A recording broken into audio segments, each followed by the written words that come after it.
গত 1 মাস যাবৎ engineer day উপলক্ষে সারা দেশব্যাপী এবং বিভিন্ন 7টি ডিভিশনে আয়োজিত বিভিন্ন সেমিনার সিম্পোজিয়ামের অংশ হিসাবে আজকের যে সেমিনার, এই সেমিনারের শ্রদ্ধাভাজন সভাপতি উপস্থিত আছেন। আজকের অনুষ্ঠানের প্রধান অতিথি আমাদের অত্যন্ত শ্রদ্ধাভাজন নেতা, আওয়ামী লীগের যুগ্ম সাধারণ সম্পাদক জনাব মাহবুবুল আলম হানিফ এমপি।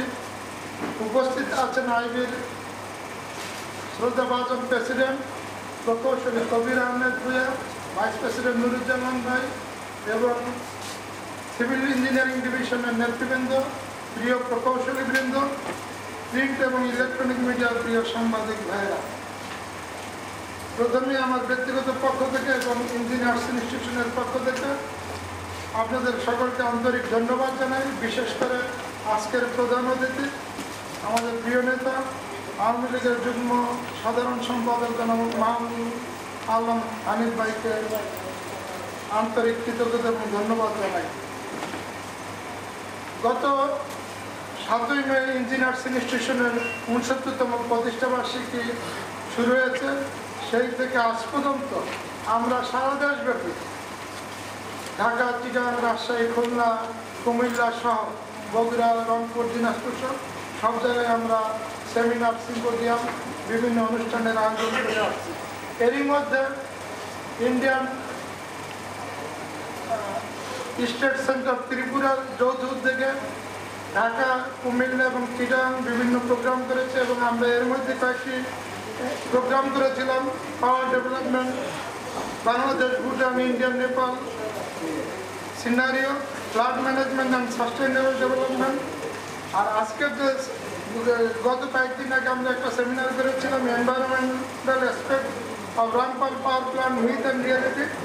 আজকের যে সেমিনার, সেই সেমিনারের বিষয়বস্তু design and economic aspects of different types of retaining wall. আমরা ইঞ্জিনিয়ার্স ইনস্টিটিউশন দেশের সমসাময়িক এবং দেশ এবং আন্তর্জাতিক অঙ্গনে যে আগামী দিনের যে সাবজেক্টগুলো, সমসাময়িক সাবজেক্টগুলোকে নিয়ে আমরা সেমিনার, সিম্পোজিয়াম করে থাকি। আমি আশা করি এই সেমিনার, সিম্পোজিয়ামের মাধ্যমে যে রিকমেন্ডেশনগুলো আসবে, যেটা দেশের জন্য এবং মোর এফেক্টিভ, মোর ইকোনমিক্যাল, মোর ডিউরেবল হবে। আজকের যে seminar keynote speaker professor doctor Jabbar, তিনি বুয়েটের প্রফেসর, পাশাপাশি পাবলিক সার্ভিস কমিশনেরও মেম্বার এবং উনি সবসময় ভালো পেপার দিয়ে থাকেন, ভালো বক্তা। যেমন কয়েকদিন আগে যে environmental aspects of Rampal power plant myth and reality, এই জায়গায় আমার একটি কথা না বললেই না। দীর্ঘদিন যাবৎ কিছু সুশীল সমাজ দেখা যাচ্ছে যে রামপাল পাওয়ার প্ল্যান্টের উপর যে উল্টোপাল্টা বক্তব্য দিয়ে রাখছেন। কেন রামপাল পাওয়ার প্ল্যান্টের সঙ্গে রিটেনিং ওয়ালের অনেক কিছু আছে সিভিল ওয়ার্কসের, যার জন্য আমি এই জিনিসটা আনলাম। যে জার্মানিতে, আমেরিকাতে, চায়নাতে খোদ একটি শহরের মধ্যে এই ধরনের অনেক পাওয়ার প্ল্যান্ট, কয়লাভিত্তিক পাওয়ার প্ল্যান্ট আছে, যেগুলো কিন্তু পরিবেশের কোনো নষ্ট হচ্ছে না। এমনকি আমাদের বাংলাদেশে যে আজ থেকে 20 বছর আগের যে পাওয়ার প্ল্যান্ট, সেখানে কিন্তু ওয়ালের পাশেই কিন্তু আমাদের ধান গাছ, বিভিন্ন গাছ জন্ম নিয়েছে। আসলে তারা কিন্তু এগুলো চায় না।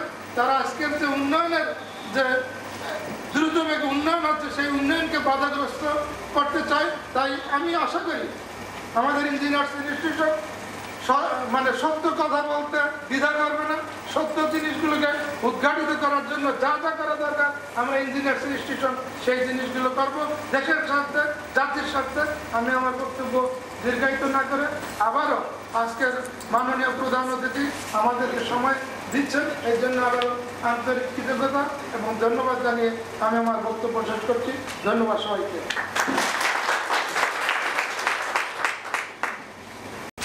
আমরা আজকে আমাদের যে সেমিনারের বিষয়বস্তু design and economic aspects of different types of retaining ওয়াল।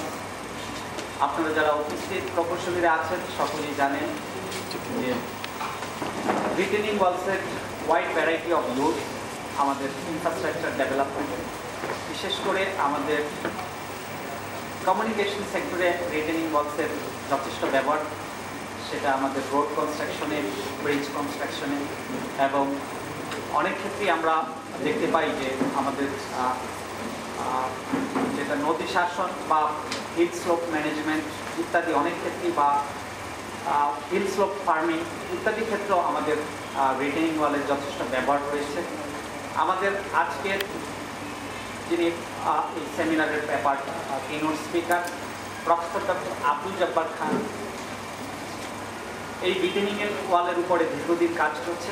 তারই একটি উদাহরণ আমি দিয়েছি যে আমাদের হাতিরঝিল নয়নাভিরাম যে প্রকল্প, সে জায়গায় যে আমরা রাস্তা বা লেক সহ অন্যান্য কার্যক্রম দেখতে পাচ্ছি, তা অনেকটাই আমরা মাটির স্লোপ ম্যানেজমেন্ট কীভাবে করছি সেটা রিটেনিং ওয়াল এবং কিছু কিছু ক্ষেত্রে ভালোভাবে স্লোপ ম্যানেজমেন্ট করে আমরা কীভাবে মাটির ক্ষয় রোধ করে এই মাটিকে ধরে রাখা যাচ্ছে সেই ব্যবহারটি উনি নিশ্চিত করেছেন।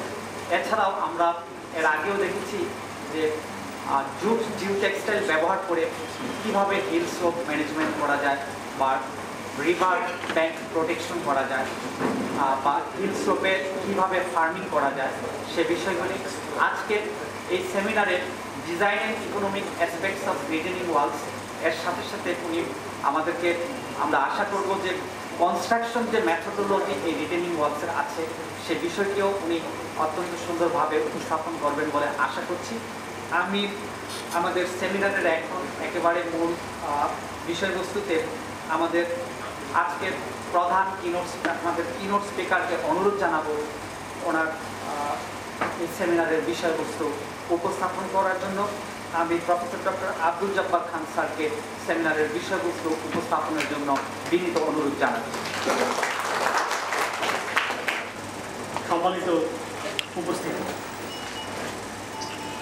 আপনারা এর মধ্যেই শুনেছেন যে আমি যে বিষয়ের উপরে আজকে বক্তব্য উপস্থাপন করতে যাচ্ছি সেটি হচ্ছে design, construction and economic aspect of reinforced soil walls but different types of soil walls. So design first of all, then construction and then economic aspects. আমার যে উপস্থাপনা সেটি কন্টেন্টস থাকবে কনসেপ্ট ফার্স্ট, দেন ডিজাইন, ডিউরেবিলিটি, ইকোনমিক অ্যাসপেক্টস, এবং বাংলাদেশে আমরা অনেকগুলো প্রকল্প করেছি সেগুলো কেস স্টাডিজগুলো আমি আপনাদের সামনে উপস্থাপন করব। First of all, different types of retaining walls. আমরা যে রিটেনিং ওয়ালটির সাথে সবাই খুব বেশি পরিচিত সেটি হচ্ছে আরসিসি ক্যান্টিলিভার রিটেনিং ওয়াল, রিইনফোর্সড কংক্রিট রিটেনিং ওয়াল। এর পরিচিতি আমার মনে হয় খুব বেশি দরকার নেই, আমরা সবাই জানি।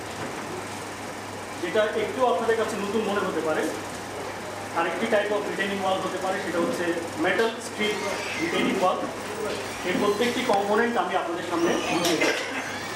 মেটাল স্ট্রিপ রিটেনিং ওয়ালে একদম সামনের যে ফেসিং থাকে সেটাকে আমরা ফেসিং এলিমেন্টই বলি। এটা কেন ফেসিং বলি সেটা আমি পরে বুঝাচ্ছি। এর আসলে কোনো স্ট্রাকচারাল নেসেসিটি নাই, এর যে প্রয়োজনীয়তা সেটা হচ্ছে বেসিক্যালি কসমেটিক, সেই জন্য এটাকে ফেসিং এলিমেন্ট বলা হয়। একদম নিচে এই ফেসিং এলিমেন্টগুলোকে সাবডিভিটার মেটাল স্ট্রিপ ওয়াল, সেখানে যে রিইনফোর্সমেন্ট আমরা ইউজ করি সেটা হচ্ছে metal strip type of reinforcement, এবং সেটি সাধারণত সিনথেটিক জিওটেক্সটাইল রিইনফোর্সমেন্ট ইউজ করা হয়। আরেকটা ভ্যারাইটি অফ রিটেনিং ওয়াল আছে সেটি হচ্ছে অ্যানকোর্ড আর্থ ওয়াল, এবং এখানে অন্য সব কিছুই সেম, শুধু রিইনফোর্সমেন্ট হিসেবে এখানে যেটি ব্যবহার করা হয় সেটি হচ্ছে স্টিলের যে রিবার, যেটি আমরা আমাদের কলামে, বিমে, ছাদে ইউজ করি, ঠিক সেই একই ধরনের স্টিল রিবার, এবং এর পেছনে একটি এলিমেন্ট থাকে সেটাকে আমরা বলি হচ্ছে অ্যানকোর্ড ওয়াল। তাহলে আমরা যদি একটু সামারি করি সেটা হচ্ছে একটি রিইনফোর্সড সয়েল ওয়ালে যে কম্পোনেন্টগুলো থাকে সেটি হচ্ছে facing units, reinforcement, reinforced fill, retaining wall এবং সাবসয়েল, যেটির উপরে আমার ফুটিং প্যাডটি থাকে। যে রিইনফোর্সমেন্টগুলো আমরা ইউজ করি সেটিকে আমরা দুটো ক্যাটাগরিতে ভাগ করতে পারি। একটা হচ্ছে ইনএক্সটেন্সিবল টাইপ আর একটা হচ্ছে এক্সটেন্সিবল টাইপ। ইনএক্সটেন্সিবল টাইপের এক্সাম্পল হচ্ছে স্টিল রিবার, এবং এর যে লোড স্ট্রেন ডায়াগ্রাম এটি কিন্তু এরকম দেখতে আপ টু ইলাস্টিক লিমিট, এবং এটি সময়ের সাথে এর কোনো পরিবর্তন হয় না। কিন্তু এক্সটেন্সিবল বা জিওসিনথেটিক টাইপ যেগুলো রিইনফোর্সমেন্ট, এর যে লোড স্ট্রেন বিহেভিয়ার এগুলো সময়ের সাথে সাথে চেঞ্জ হয়। আপনি কত বছরের জন্য ডিজাইন করবেন সেটার উপরেই ডিপেন্ড করে আপনি particular load strain behaviour of the reinforcement ব্যবহার করবেন। যদি আপনি যদি আপনি সে 100 বছরের জন্য ডিজাইন করেন, তাহলে আপনি যে T3 যে লোড স্ট্রেন বিহেভিয়ার আছে সেই লোড স্ট্রেন বিহেভিয়ারটি ইউজ করবেন। ফেসিং এলিমেন্টস যেগুলো আমরা দেখিয়েছি প্রথমে, সেই ফেসিং এলিমেন্টস কিন্তু বিভিন্ন ধরনের হতে পারে। এটা আর্কিটেকচারালি যেভাবে সুদিং মনে করে সেভাবে তার ফেসিং এলিমেন্টসগুলো সিলেক্ট করে নিতে পারে। প্রথম টাইপটি হচ্ছে ফুল হাইট কংক্রিট প্যানেল, যেটা একদম নিচ থেকে উপর পর্যন্ত এক লেয়ার। আর আরেকটা হতে পারে যে আমরা সেগমেন্টাল, এটার জন্য কোনো বাধা ধরা নাই, তবে আমি কিছু জাস্ট এক্সাম্পল দেখাবো। কনস্ট্রাকশন সিকোয়েন্সটি এরকম, সেটি হচ্ছে প্রথমে আপনার একটি কম্পিটেন্ট সাবসয়েল থাকতে হবে। তারপরে আমরা প্রথমে এর উপরে একটা ফুটিং প্যাড বসাবো। ফুটিং প্যাডের পরে আমার যে ফার্স্ট কোর্স কম্প্যাকশন করবো সয়েলকে, সয়েল ফিলিংয়ের পরে ফার্স্ট লেয়ার অফ রিইনফোর্সমেন্ট দিব, then next layer of compaction, then next layer of reinforcement. এভাবে করতে করতে আমরা ডাউন টপ এবং ফিলিং এই দুটো কনস্ট্রাকশন সাইমালটেনিয়াসলি হবে। যেই মুহূর্তে আপনার ফিলিং শেষ হবে সেই মুহূর্তে আপনার ফেস মিলে একসাথেই কিন্তু কাজটি শেষ হবে। যেটি কিনা আমরা আরসিসি ক্যান্টিলিভারে যখন করি তখন কি করি, আমরা আগে ওয়ালটি করি, তারপরে তার পিছনে প্রিন্সিপালস। খুব সিম্পলি আমি বোঝাতে চেষ্টা করছি। ডিজাইন প্রিন্সিপালসের মধ্যে আপনাকে ল্যাটারাল আর্ট প্রেশার এগেনস্টেই ডিজাইন করতে হবে। এই হচ্ছে আমার টোটাল ল্যাটারাল আর্ট প্রেশার। এখন এই যে রিইনফোর্সমেন্টটি আছে, আমি একদম বটম মোস্ট রিইনফোর্সমেন্টটি দেখাচ্ছি। এই কী করছে দেখুন, এই করবে হচ্ছে এই জায়গাটা শেডেড এরিয়া, অর্থাৎ এদিকের অর্ধেক এবং ওই দিকের অর্ধেক, এই পুরো জায়গাটার মধ্যে যে টোটাল, ঠিক একইভাবে এর পরের যে রিইনফোর্সমেন্ট সেটি নেক্সট লেয়ার অফ রিইনফোর্সমেন্ট আছে, সেটিও কিন্তু পরের অংশটিকে পিছনে টেনে রাখে। তারপরে যেটি আছে সেটিও একই কাজ করে। অর্থাৎ এই যে হরিজন্টালি লেড রিইনফোর্সমেন্টগুলো, এগুলো মূলত যেটা করছে আমাদের টোটাল যে ল্যাটারাল আর্ট প্রেশার সেটিকে পার্টিশন করে দিচ্ছে ছোটো ছোটো ছোটো ছোটো। এগুলোর থিকনেস কিন্তু 6 ইঞ্চি বেশি না, থিকনেস ইজ অনলি 6 ইঞ্চি। আর আমাদের যে রিটেনিং ওয়াল, এখানে যে সোয়ালকে রিটেন করতে হবে সেটির হাইট ছিল 15 ফিট। তো 6 ইঞ্চি থিকনেসের বেসিং দিয়ে কিন্তু আমরা পুরো 15 ফিট হাইটের রিটেনিং ওয়াল করেছি। আর এর যে সাইজটা সেটা আমরা পাশে এবং সব কিছু মিলে এমনভাবে রেখেছি যাতে করে দুইজন লেবার, দুদিকে ধরে লেবার, তাদেরকে দিয়ে কিন্তু আমরা কাজটি করিয়েছি, যারা কিনা জীবনেও এই ধরনের ওয়াল বাংলাদেশে হতে থাকে। This was the first ever constructed retaining wall of this type in Bangladesh, 2011। পিডাব্লিউডির তখন এক্সিকিউটিভ ইঞ্জিনিয়ার ছিলেন মালিক শিখের সাহেব, এখন রিটায়ার করেছেন, এবং একই সময় মান্না শিখের সাহেব, দুজনেই ছিলেন। অ্যাকচুয়ালি ওনারা যখন আমার সাথে কমিউনিকেট করেন তখন আমি কেবলই পিএইচডি করে ফিরেছি, এবং তখন আমি বললাম যে আপনারা এই ধরনের একটা ওয়াল আছে, এটা ট্রাই করতে পারেন, এটা অনেক ইকোনমিক্যালও হবে, ফাংশনালিও সান। তখন ওনারা সাহস করেছেন। That is the beauty of them. এনকারেজমেন্টে কিন্তু আমরা এটি প্রথম বাংলাদেশে করতে পেরেছি। ওনারাও সেই সময় পরিবেশের সাথে জড়িত ছিলেন। এটি বুয়েট বিআরটিসির মাধ্যমে আমরা করেছি। এখানে আপনারা দেখতে পাচ্ছেন যে ফেসিংগুলো বসানোর পরে আমরা যে রিবার, যেটা আমরা বলছি হরিজন্টাল রিবার, সেটা আমরা ঢুকালাম, এবং এর পেছনে যে কংক্রিট অ্যাঙ্কর ব্লক সেগুলোকে প্লেস করা হয়েছে, এবং কম্প্যাক্টেড স্যান্ড ব্যাকফিল দেখতে পাচ্ছেন। So this is the picture from outside elevation. যদি দেখেন তাহলে এই হচ্ছে আমাদের ফুটিং প্যাড, অ্যাঙ্কর প্লেট এবং ফার্স্ট কোর্স অফ ফেসিং। এরপরে আমরা নেক্সট লেয়ারের জন্য রেডি হচ্ছি। সো আবার বালু ফেলে রিইনফোর্সমেন্টকে ঢেকে দিলাম, কম্প্যাকশন করলাম, এবং তারপরে আমরা সেকেন্ড কোর্স যেটি আছে সেটিকে বসালাম, এবং এইভাবে আমরা গ্র্যাজুয়ালি নিচ থেকে উপর পর্যন্ত আমাদের যে ফুল হাইট অফ কনস্ট্রাকশন সেটি আমরা কমপ্লিট করি খুব অল্প সময়। এই যে কাজটি করতে আমাদের সময় লেগেছিল, I remember not more than 1 month. আর আমাদের প্রিকাস্ট সব কিছু রেডি ছিল, আর তারপরে যে অ্যাকচুয়াল কনস্ট্রাকশনটা করতে 1 মাসের বেশি আমাদের সময় লাগে, যদিও সেটি কিনা বাংলাদেশে সেবারই প্রথম হয়েছে।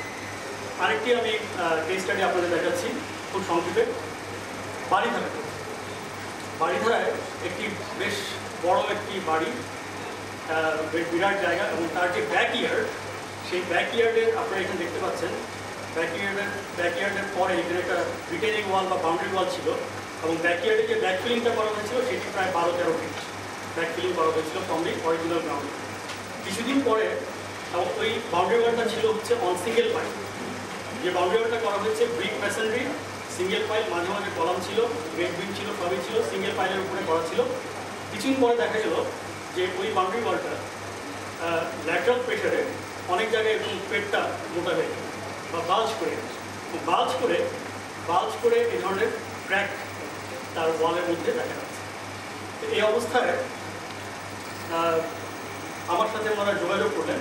দেখেন এখানে অনেক ধরনের ক্র্যাকস দেখতে পেলাম আমরা। আমার সাথে ওনারা যোগাযোগ করলেন এবং যেটা বললেন যে আপনি যদি বলেন তাহলে আমরা এই পুরো ওয়ালটা ফেলে দেবো এবং নতুন করে একটা ওয়াল। আমি বললাম যে না, পুরো ওয়ালটা আপনাদের ডেমোলিশ করা দরকার।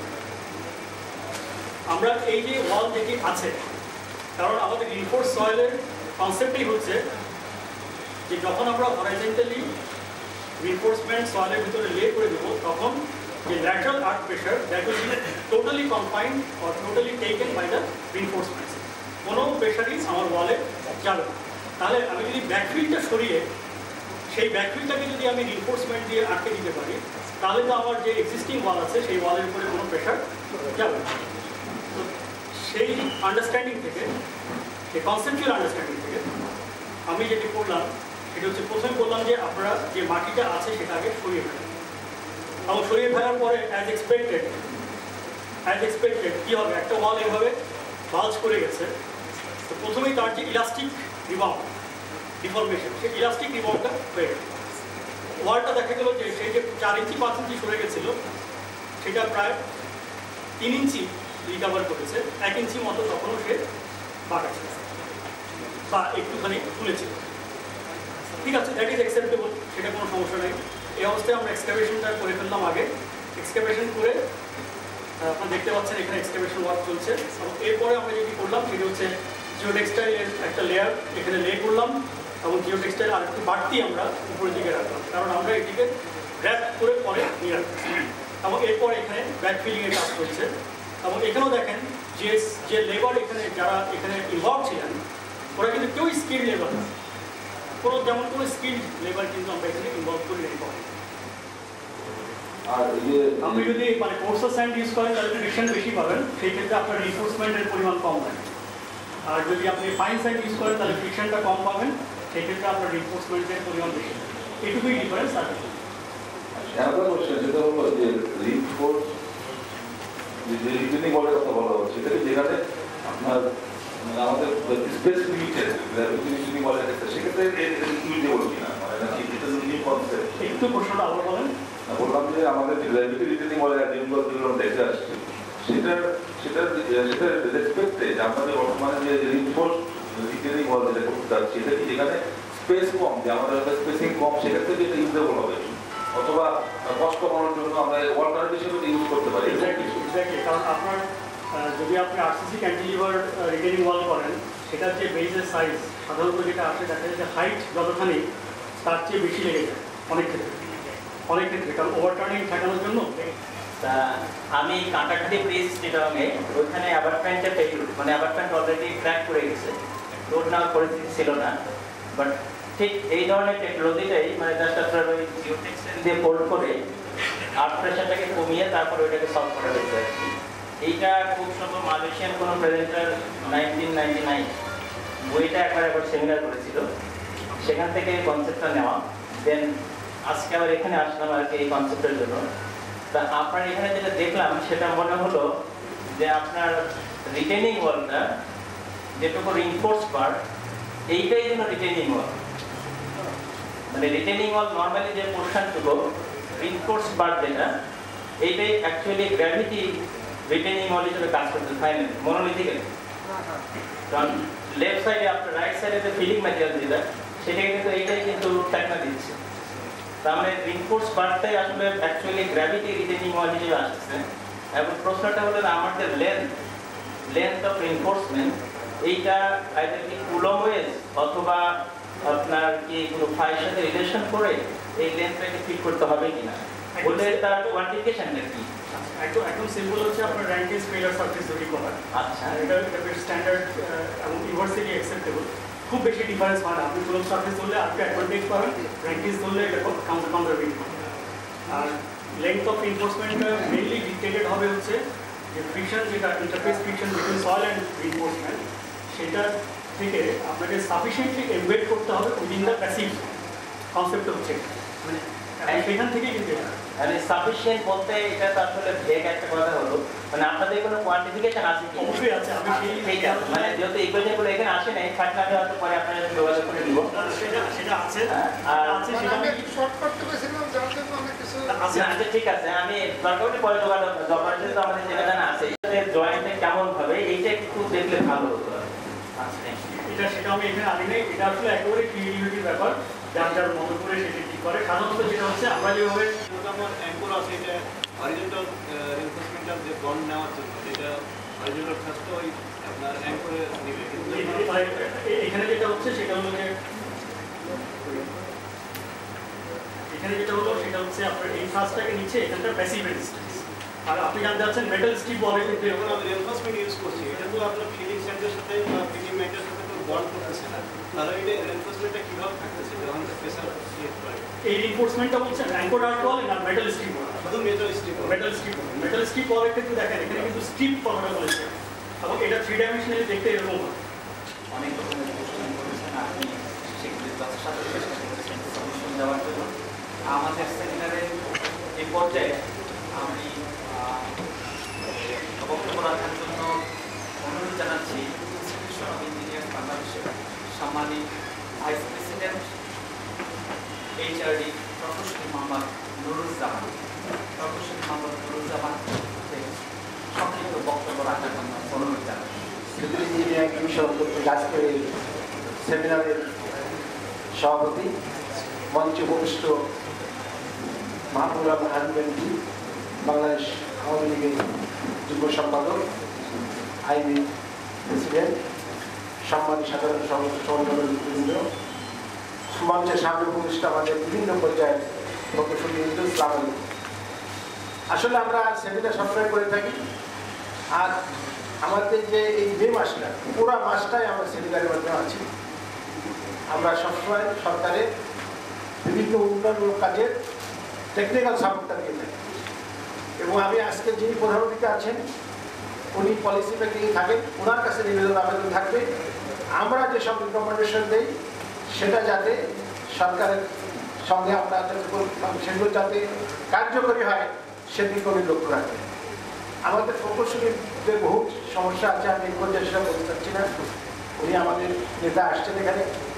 তো আমরা যারা স্বাধীনতা সপক্ষে প্রকৌশলী আছি, আমরা বিভিন্ন জায়গায় বিক্রি করছি, যদিও আমরা চাই না যে দলীয়করণ হোক, কিন্তু আমাদের মধ্যে যোগ্য নেতৃত্ব থাকা সত্ত্বেও তারা ঠিক সুন্দর জায়গায় আমাদের স্থাপন আমাদের মুসলিম হয় না বা ঝামেলা হয় না। এই সেমিনার আমি সেটা বলতে চাচ্ছিলাম না, তবুও আমি একটু না বলে পাচ্ছি না, যেহেতু আমাদের রাজনৈতিক দলীয় নেতা এখানে আছে, তার দৃষ্টি আকর্ষণ আছে। যাই হোক, আমার পরে আরও আমাদের প্রেসিডেন্টের বক্তব্য দেবে, অনেকেই দেবে, আমি অন্য পরিসরের অন্য সময় বক্তব্য দেব। সকলকে ধন্যবাদ জানিয়ে আমার বক্তব্য শেষ করছি। আসসালামু আলাইকুম। ধন্যবাদ প্রকৌশলী মোহাম্মদ নুরুজ্জামান, সম্মানিত ভাইস প্রেসিডেন্ট আইবি।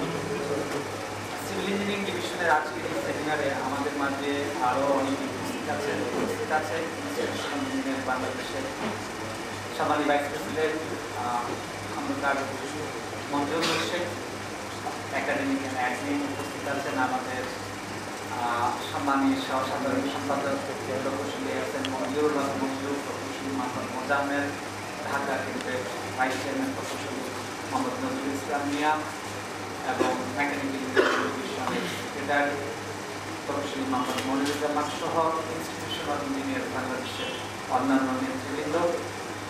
আমরা সেমিনারের এই পর্যায়ে আমাদের ইনস্টিটিউশন অফ ইঞ্জিনিয়ার বাংলাদেশের মাননীয় প্রেসিডেন্ট বীর মুক্তিযোদ্ধা প্রকৌশলী মোহাম্মদ কবির আহমেদ ভুঁইয়া, আজকের সেমিনারের সভাপতি প্রকৌশলী মাসুদ হায়দার,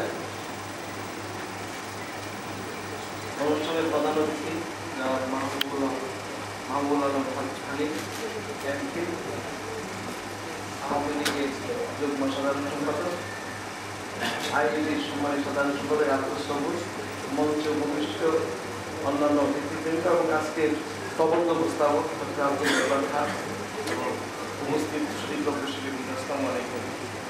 আমরা দেখেছি যে ডক্টর আব্দুল জব্বার খান যে সেমিনারগুলো করে আসলে খুব প্রাঞ্জল ভাষা এবং খুবই ভালোভাবে উপস্থাপন করে এবং সবাই এগুলা কিন্তু উপভোগ করে, কারণ উনি জটিল জিনিসগুলোকেও খুব সুন্দর এবং সহজভাবে উপস্থাপন করেন। আজকের সেমিনার কিন্তু অত্যন্ত একটা গুরুত্বপূর্ণ, কারণ আমাদের দেশে রিটেনিং ওয়ালের প্রচলন অনেক জায়গায় আছে, যেহেতু আমাদের লো লাইং এরিয়া, বেশিরভাগ রাস্তাঘাট বা ব্রিজ সেখানে অ্যাপার্টমেন্ট করতে হয় বা রিটেনিং ওয়াল দিতে হয়। সেই ক্ষেত্রে যে উনি যে পদ্ধতিগুলো নিয়ে আসছেন সেটা আমাদের প্রয়োগ দরকার, কারণ ওনার বাসায় যে 50% কস্ট কমবে, সেই আমরা যদি আমাদের পুরান আইডিয়া নিয়ে একসঙ্গে আমরা ইয়ে করতাম, আমরা ওয়ার্কিং স্পেস ডিজাইন করতাম, সেইটা কি আজকে আছে নাই? তাহলে কি আমাদের বিল্ডিং আজকে থাকছে না?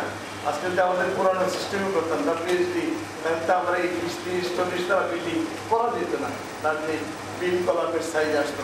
অতএব পরিবর্তিত পরিস্থিতিতে আমাদের নতুনত্ব যে ডিজাইনে আসছে সেগুলোকে আমাদের অ্যাডাপ্ট করতে হবে এবং সেই অনুযায়ী আমরা কাজ করলে আমাদের কাঙ্ক্ষিত ফল আমরা পাবো। যেহেতু আমাদের দেশের সম্পদ সীমিত, আমাদের সেই সম্পদ বেস্ট ওয়েতে যেভাবে কাজে লাগানো যায় সেই দিকটা আমরা দেখবো।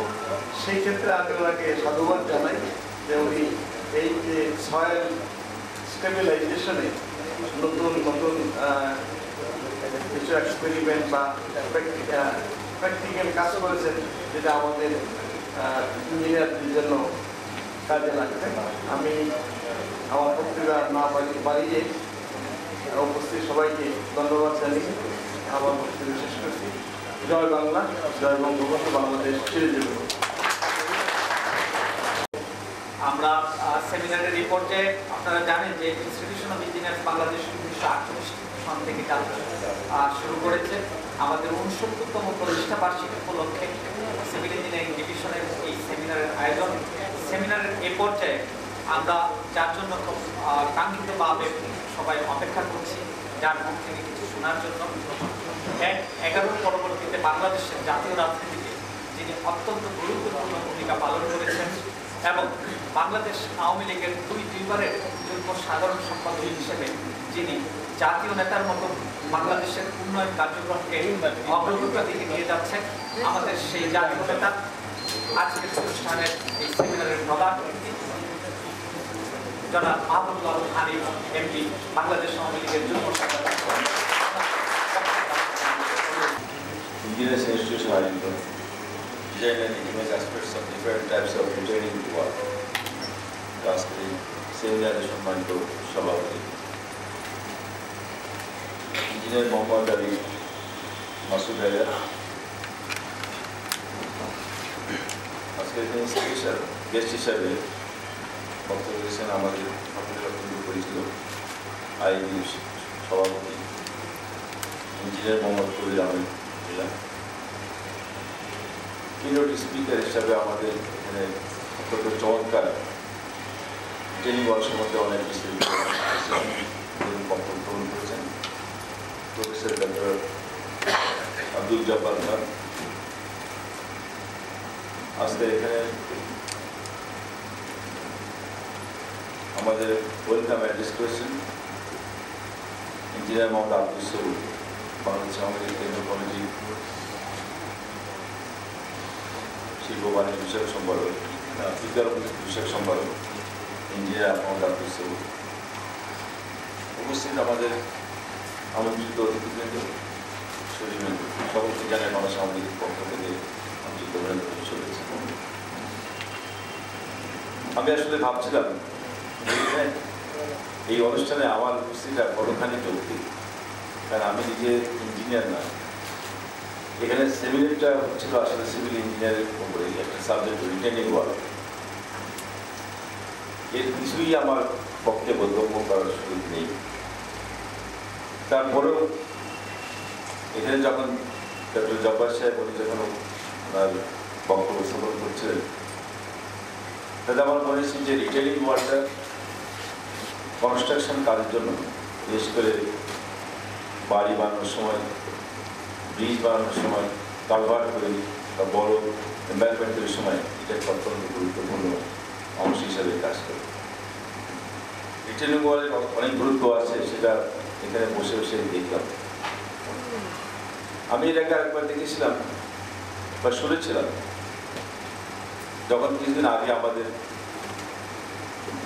সিলেট অঞ্চলে হাওড়ে যখন বাঁধ ভেঙে ব্যাপক এলাকা প্লাবিত হয়ে গেল, সেই সময় ওখানে যাওয়ার পরে আমরা অনেকের কাছেই শুনেছিলাম যে এই বাঁধগুলো নির্মাণের সময় যদি এখানে রিটেনিং ওয়াল করে যদি বাঁধটাকে প্রোটেকশন দেওয়া যেত, তাহলে হয়তো এই হঠাৎ করে পাহাড়ি ঢল থেকে আমাদের এই বাঁধগুলোকে প্রোটেকশন দেওয়া সম্ভব হতো এবং এই এলাকাগুলো প্লাবিত হয়ে ব্যাপক ক্ষতির সম্মুখীন হতো না। যাই হোক, রিটেনিং ওয়ালের সম্বন্ধে অনেক ব্যাখ্যা শুনেছি, তবে আমার কয়েকটি অবজারভেশন আছে। আমাদের দেশের এই প্রকৌশলী যারা আছেন, বিভিন্ন বিভাগে যারা কর্মরত আছেন, তারা অত্যন্ত দক্ষতার সঙ্গে তাদের দায়িত্ব পালন করে আসে এবং আজকে বাংলাদেশ যে অনেক দূরে এগিয়ে গেছে, গোটা আন্তর্জাতিক বিশ্বের সঙ্গে তাল মিলিয়ে আমরা যে এগিয়ে গিয়েছি, এই এগিয়ে যাওয়ার পিছনেও কিন্তু আমাদের এই প্রকৌশলীদের অত্যন্ত ভূমিকা আছে বলে আমরা মনে করি। আর ইনফ্রাস্ট্রাকচার এই সবগুলোর তৈরির পিছনেই থাকে আমাদের প্রকৌশলীর অত্যন্ত গুরুত্বপূর্ণ ভূমিকা। আমি ম্যানেজমেন্টের ছাত্র ছিলাম, সেই হিসেবে আমাদের অনেকগুলো সাবজেক্ট পড়তে হয়েছিল। তার মধ্যে একটি ছিল যে কোনো দেশের অর্থনীতিতে যদি কতখানি সমৃদ্ধি সেটা বোঝার জন্য যদি কাউকে চোখ বেঁধে যদি একটা জায়গায় ছেড়ে দেওয়া যায়, সে ওই জায়গার যোগাযোগ ব্যবস্থাটা দেখেই বলতে পারবেন সে দেশের অর্থনৈতিক অবস্থাটা কতখানি শক্তিশালী। অর্থনীতিতে শক্তিশালী করতে হলে পরে যোগাযোগ ব্যবস্থার এটা অত্যন্ত অপরিহার্য। যোগাযোগ ব্যবস্থার উন্নতি ছাড়া কোনো দেশের অর্থনীতি উন্নয়ন সম্ভব নয় এবং এই যোগাযোগ ব্যবস্থার জন্য যেমন ব্রিজ, কালভার্ট, রোড, এটা তৈরির পিছনেই কিন্তু মূল ভূমিকা থাকে এই প্রকৌশলীদের। সিভিল ইঞ্জিনিয়ার, মেকানিক্যাল ইঞ্জিনিয়ার, তাদের ভূমিকা।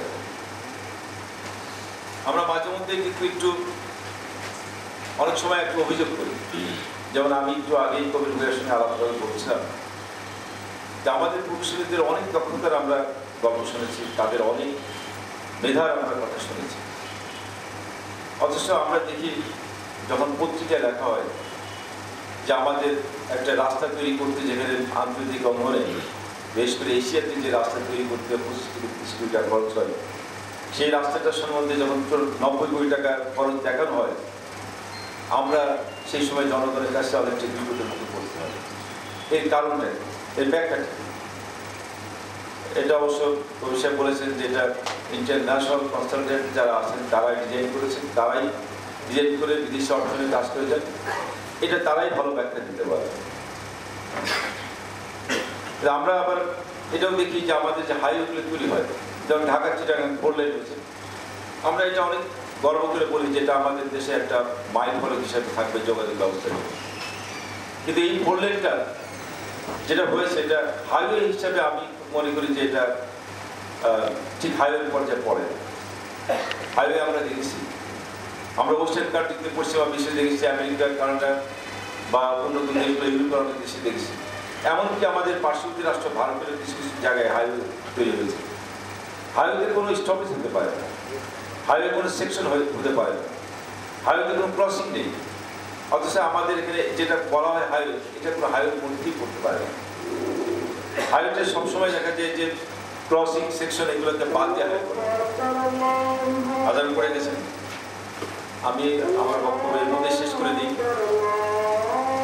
আজকে আরেকটা বিষয় যেখানে কথা উঠেছে যে আমাদের সাম্প্রতিককালে রামপাল বিদ্যুৎ কেন্দ্র নিয়ে অনেক বিতর্ক এসেছে, অনেক কথা এসেছে, অথচ এই রামপাল বা কয়লা ভিত্তিক বিদ্যুৎ কেন্দ্র পরিবেশের জন্য কতখানি ক্ষতিকারক বা এই কয়লা বিদ্যুৎ কেন্দ্রটি কি পর্যায়ে আমাদের প্রিকশন নিয়ে তৈরি করা হচ্ছে, সেটার মধ্যে হয়তো আমাদের প্রকৌশলী আপনারা ভালো ধারণা দিতে পারবেন। তবে আমি খুব সাদা মাটা দৃষ্টি দিয়ে আমি মাঝে কয়েকজন বিশেষজ্ঞের সঙ্গে প্রসঙ্গে আমাদের প্রতিপক্ষ তাদের সঙ্গে বললাম যে আমার তো আসলে এর মধ্যে কোনো জ্ঞান নেই প্রকৌশল।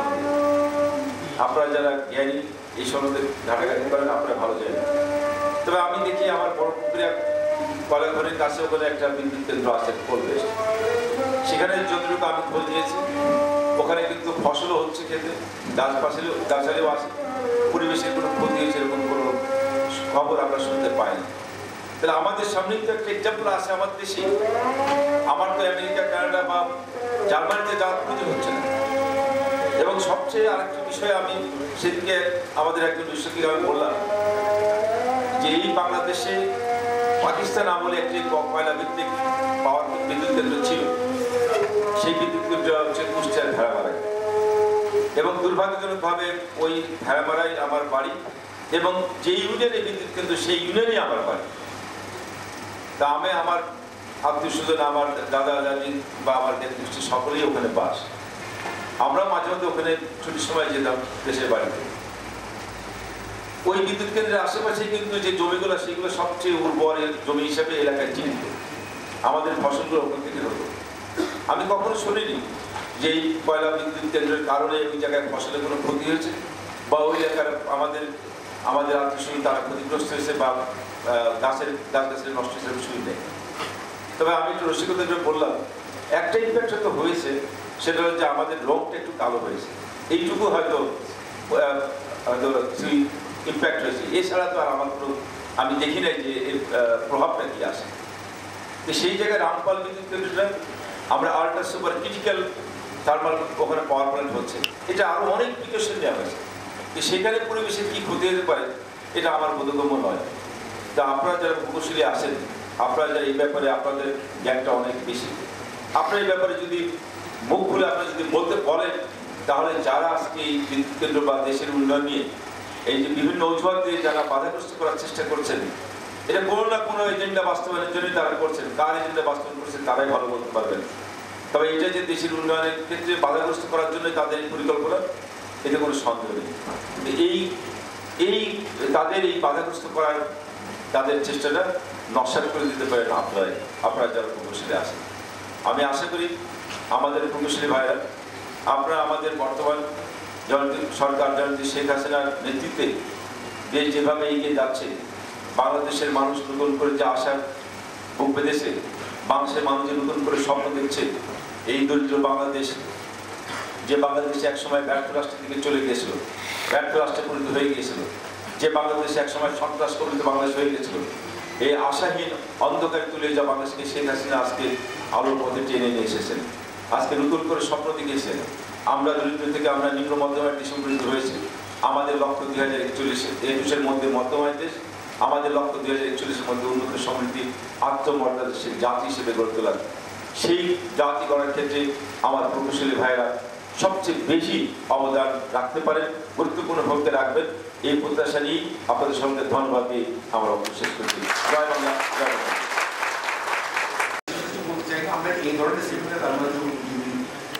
সেমিনার আমরা আরও করবো এবং এই সেমিনারগুলো আপনাদের অত্যন্ত সহায়ক হবে বলে আমি বিশ্বাস করি। বিশুদ্ধ রিপিটিং ওয়ার্কটা আমাদের অনেক বিষয়ে কাজে লাগে, রাস্তা বানাতে কাজে লাগছে, এই প্রোটেকশনের কাজে লাগছে, এটা আমরা সবাই জানি। আমি আর বিশেষ কিছু বলতে চাচ্ছি না, কারণ এখন আমাদের সময় এসে গেছে। আজকে যে কিনোট স্পিকার যে বক্তব্য দিয়েছেন এবং সেই বক্তব্যের জন্য আমি তাকে অত্যন্ত ধন্যবাদ জানাই। আর আমাদের যে চিফ গেস্ট নিয়ে যে ওনার সময় স্বল্পতা হেতু স্বল্পতা, ওনার অত্যন্ত ব্যস্ত মানুষ, তারপরেও উনি যে আমাদেরকে সময় দিয়েছেন ওনাকে ধন্যবাদ জানাই। আমি আমার বক্তব্য এখানে শেষ করছি। সকলকে ধন্যবাদ। সেমিনারের এই পর্যায়ে আমাদের আজকের এই সেমিনারের প্রধান অতিথি এবং আমাদের সেমিনারের প্রবন্ধ উপস্থাপক দুজনকে প্রকৌশল বিভাগ থেকে আমরা স্মারক হিসেবে টেস্ট প্রদান করব।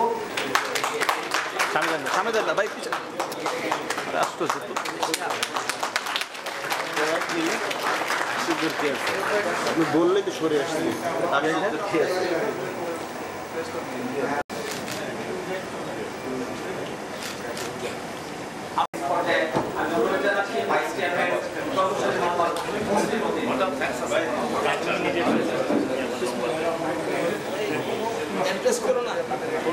আজকে সভাপতি মঞ্চ প্রতিষ্ঠান নেতৃবৃন্দ, আমি প্রথমে ধন্যবাদ জানাতে চাচ্ছি মাননীয় প্রধান অতিথিকে তিনি শত ব্যস্ততার মাঝে আমাদের অনুষ্ঠানে উপস্থিত হয়ে আমাদের অনুষ্ঠানকে গৌরবোজ্জ্বল করেছেন।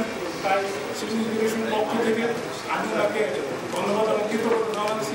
আর আপনারা যারা অনেকক্ষণ ধৈর্য ধরে অনুষ্ঠানে উপস্থিত থেকেন, সক্রিয় অনুষ্ঠানের মাধ্যমে অনুষ্ঠান সফল করেছেন, আপনাদের ধন্যবাদ জানাচ্ছি।